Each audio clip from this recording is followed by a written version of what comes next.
Good day guys! Curious ka ba? Ano itsura ng Caparcan Falls pag hindi season? Ito nga pala si adventure ni Joe. Samahan niyo akong puntahan ang Caparcan Falls.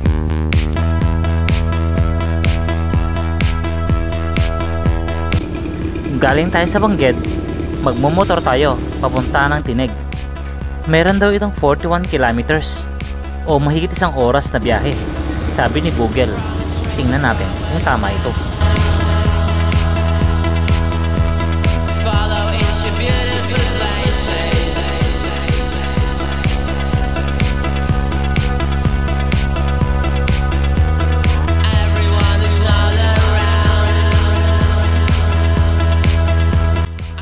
Ang ganda ng daan. Ang sarap mag-rides. Nakalayo na kami, pero wala pa kami nakikitang signboard papunta ng Tineg o Caparcan. Sus Mariosep, ang daan namin wrong way pala. Dito na pala kami sa Ricuan Bay Road. Pero ox lang, magpicture na lang kami dito kasi famous ang daan na to sa mga ganda nitong pine trees.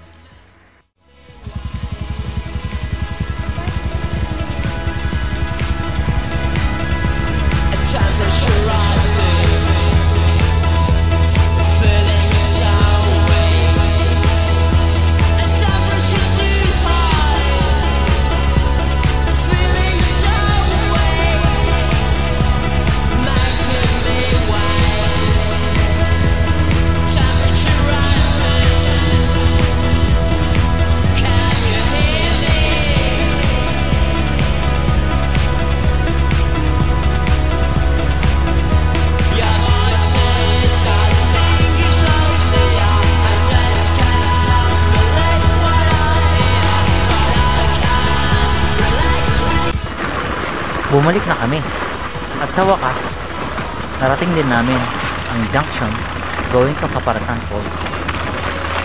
Mahaba-haba na rin ang kalsadang na semento papunta sa Caparcan Falls. Ang ganda ng view dito, mga rolling hills ang matatanaw mo. Nag-uulan na kaya may mga putik na rin mga daanan.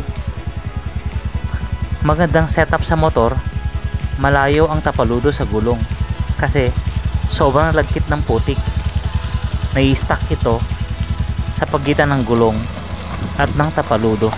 Grabe! Ito na ang pinakadulo ng daan.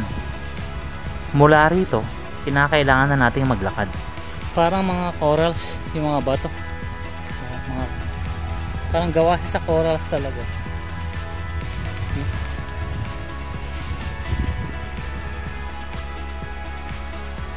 So ito, on the way kami sa Caparcan Falls, pero walang kalsada, putol. Oo, so kailangan maglakad. Hindi na makakapasok kahit na anong sasakyan. Kaya lakad na lang. According sa pagtanungan namin, mga 2 hours daw na lakad. Depende siguro kung gaano kabilis naglalakad. Sama natin si Mami, siguro mabilis lang to, mga 30 minutes lang.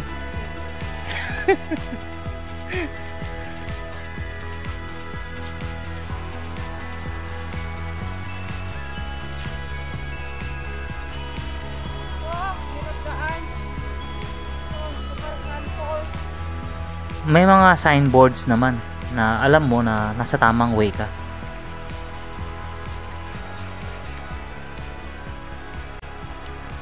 Pangalawang signboard na ito means nakakalahati na tayo. Ang daanan nga pala dito, combination ng putik, tapos may parte na mababato.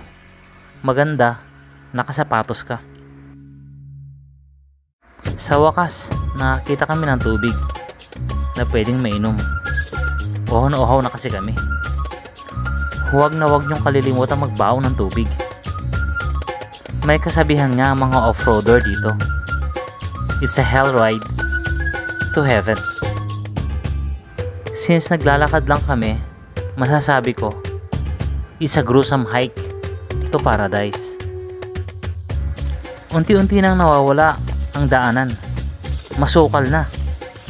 Tansya ko, kahit na anong klase ng sasakyan, hindi makakadaan sa panahon na ito. Sa wakas, narating din namin ang Kaparkan Falls. Nung inayos ang daanan, hanggang dito nakakarating ang mga monster truck o yung mga talagang pangmabigatan o pangmalakasan ng mga sasakyan. Hindi sa wakas. Kaparkan. Layo ng lakad namin. Grabe talaga. Sige, check natin kung ano meron doon. Pero hindi pa tapos. Meron pa rin matarik na daan pababa na nasa mga 15 minutes na kailangan ko pang lakarin.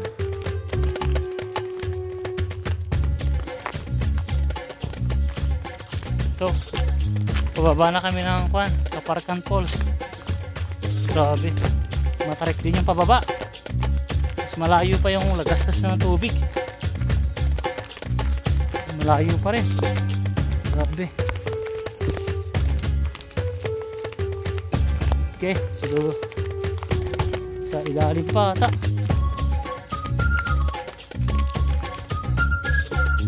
Ganda talaga ang Kaparkan. Oh, grabe. Okay siya talaga. Paradise talaga to. Pag season dito, paradise talaga. Grabe. Kataon lang, walang tubig. Masasabi ko yun lang. Grabe kaganda. Mariosep. Sus.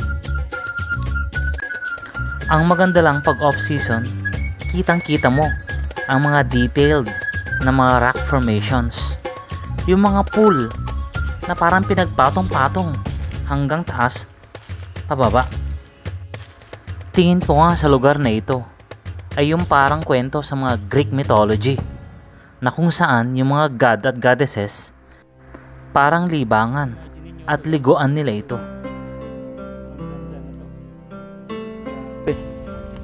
Sus Mariosep. Kanto engraved by nature. Nature ang nag-design dito. Hindi pala si nature, si God pala. Si God pala nag-design na to. Grabe. Siguro para siyang masasabi ko rice terraces. Grabe. Kaganda na to.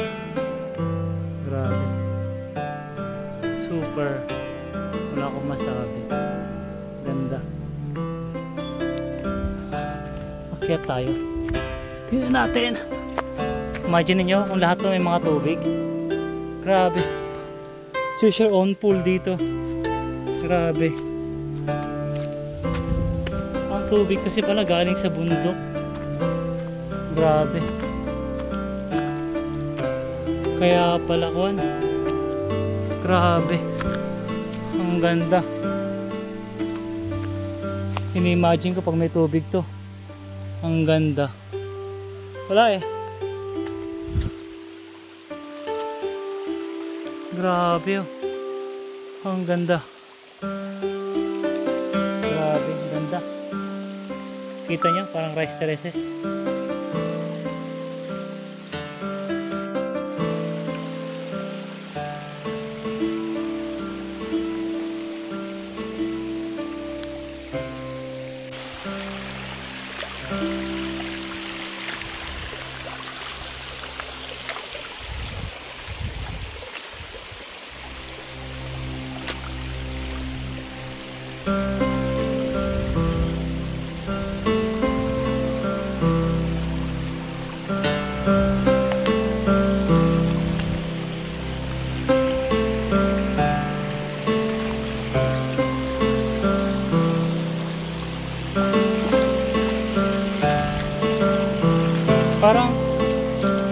Parang sinadya, no?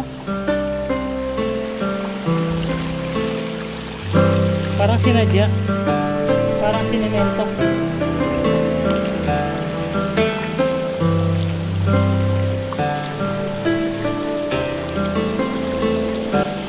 Nandito kami sa pinakamataas na parte na kung saan nagmumula ang tubig. truck.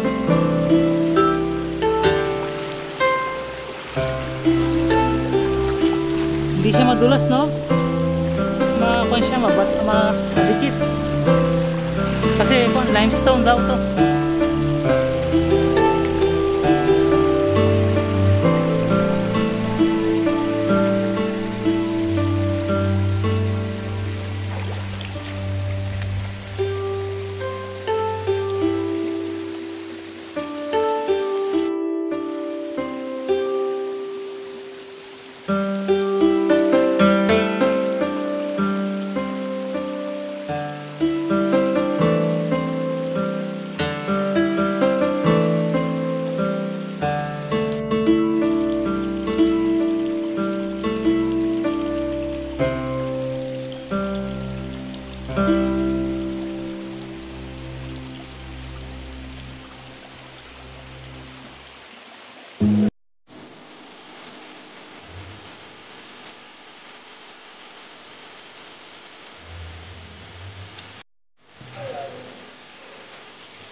Kahit off-season sa Kaparkan, ang ganda pa rin itong pasyalan.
Ito parang kahoy na siya.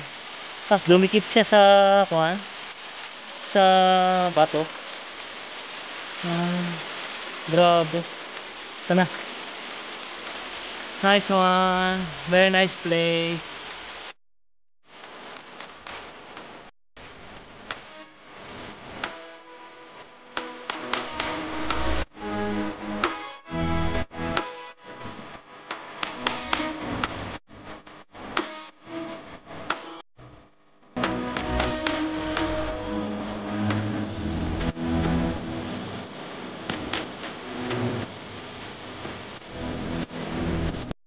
Grabe guys, hirap ng pinagdaanan namin.